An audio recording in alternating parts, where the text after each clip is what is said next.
A Journey to the Center of the Earth. By Jules Verne. Chapter 1.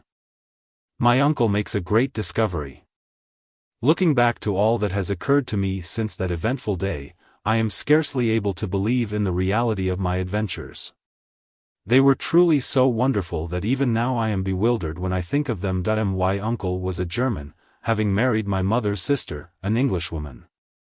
Being very much attached to his fatherless nephew, he invited me to study under him in his home in the fatherland.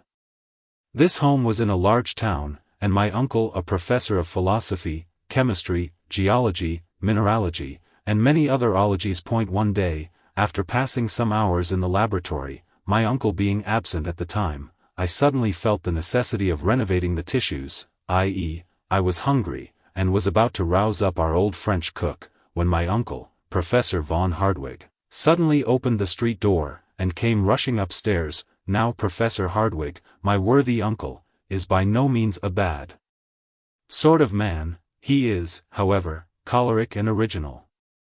To bear with him means to obey, and scarcely had his heavy feet resounded within our joint domicile than he shouted for me to attend upon him. Harry, Harry, Harry, I hastened to obey, but before I could reach his room, jumping 3 steps at a time, he was stamping his right foot upon the landing. Harry, he cried, in a frantic tone, are you coming up? Now to tell the truth, at that moment I was far more interested in the question as to what was to constitute our dinner than in any problem of science.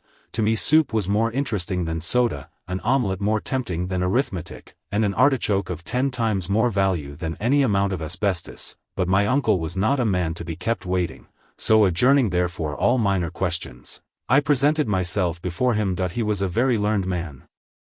Now most persons in this category supply themselves with information, as peddlers do with goods, for the benefit of others, and lay up stores in order to diffuse them abroad for the benefit of society in general.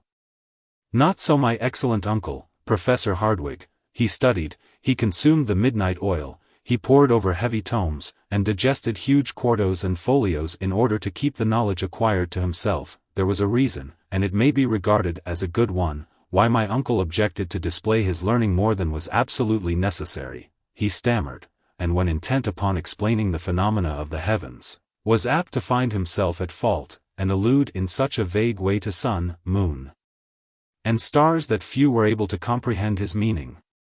To tell the honest truth, when the right word would not come, it was generally replaced by a very powerful adjective. In connection with the sciences there are many almost unpronounceable names. Sample complete.